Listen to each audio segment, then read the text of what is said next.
सास बहू के झगड़ों की गाथाएं अनंत हैं। आज के युग में कई टीवी चैनल्स के कारोबार तथा वास्तु फेंगशुई से लेकर तमाम सारे ज्योतिषियों और बाबाओं के कारोबार को चलाए रखने में इनका अनन्य योगदान है।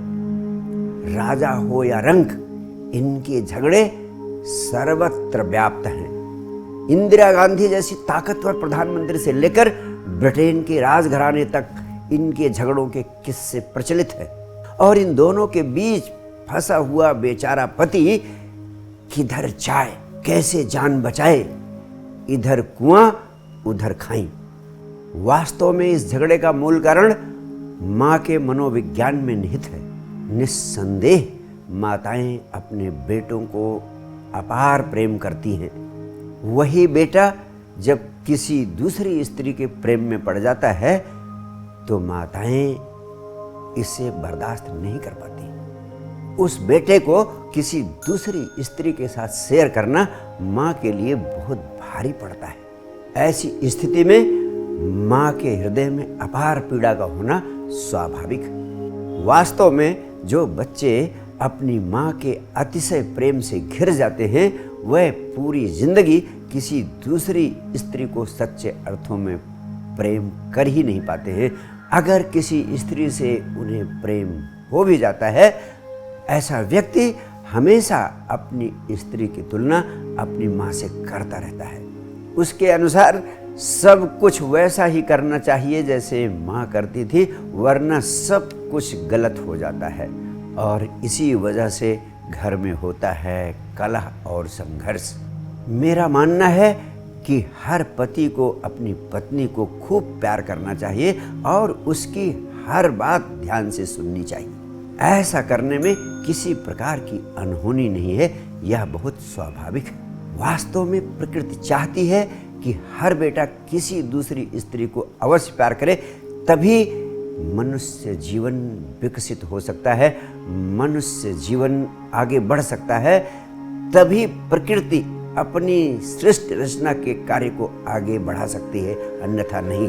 यही कारण है कि एक माँ अपने बच्चे को जितना प्यार करती है वो बच्चा उतना अधिक प्यार माँ को कभी नहीं कर पाता है, क्योंकि प्रकृति चाहती है कि वह किसी दूसरी स्त्री को भी प्रेम करे। इस यथार्थ को कभी मत भूलना। जितना प्रेम तुम अपने बच्चों को कर रहे हो उतना प्रेम तुमने कभी अपने माँ बाप को नहीं किया होगा।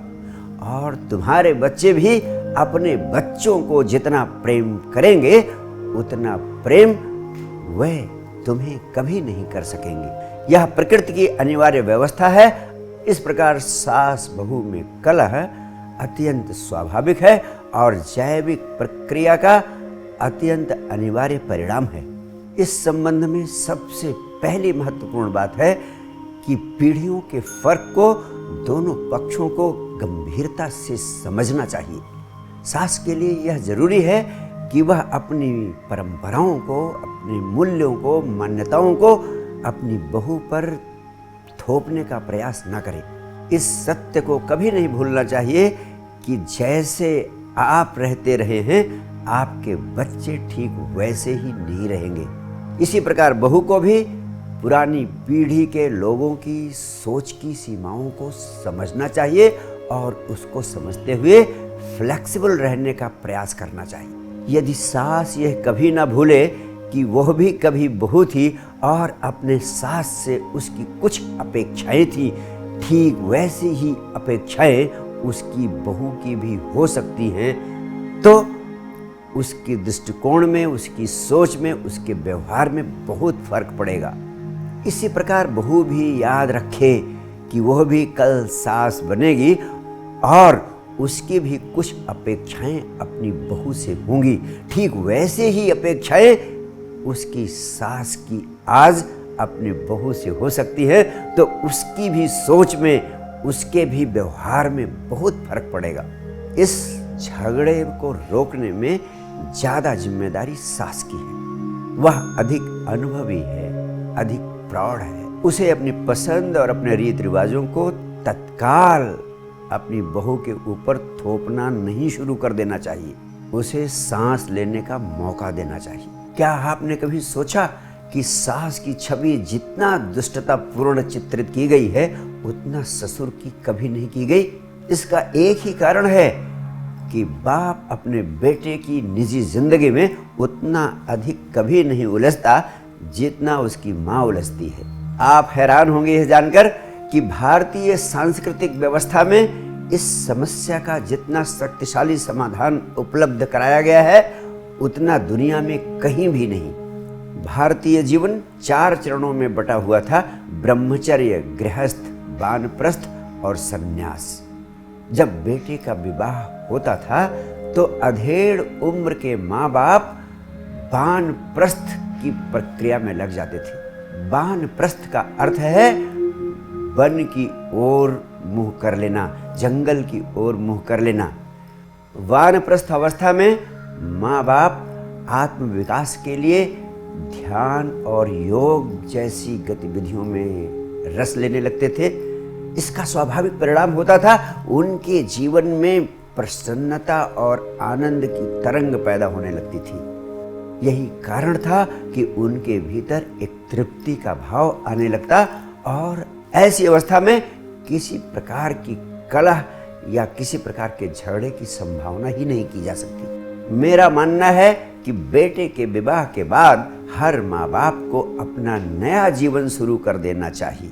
उन्हें अपनी चेतना के विकास की दिशा में सक्रिय हो जाना चाहिए। उन्हें चाहिए कि वे अपने शारीरिक और मानसिक स्वास्थ्य के लिए व्यायाम और प्राणायाम का अभ्यास करें। आत्म विकास के लिए उन्हें ध्यान सीखना चाहिए और निरंतर ध्यान के अभ्यास में संलग्न हो जाना चाहिए। इसके अलावा अपनी स्वाभाविक अभिरुचि के अनुसार कोई भी कला, कोई भी कौशल सीखें और अपने जीवन के सहज सपनों को साकार होने दें। इस प्रकार की नई जिंदगी शुरू कर देंगे तो वह फिर से जवान हो उठेंगे और उनके बहू और बेटे स्वतः उनकी ओर खींचते चले जाएंगे, उनकी ओर आकर्षित होते चले जाएंगे। और अंतिम बात, सास बहू के झगड़े में बेटे को रेफरी बनने की या किसी का पक्ष लेने की कोई विशेष आवश्यकता नहीं है। इसी के साथ साथ उसे ये भी चाहिए कि वो अपनी माँ और पत्नी दोनों को भी साक्षी भाव में जीने की कला सिखाए। इसके बावजूद भी अगर पक्ष लेना अनिवार्य हो जाए तो जो पक्ष तर्कपूर्ण हो, जो पक्ष न्याय संगत हो, उसी को सपोर्ट करे और दूसरे को समझा बुझाकर शांत करने की चेष्टा करे। निस्संदेह इसके परिणाम सदैव सार्थक होंगे।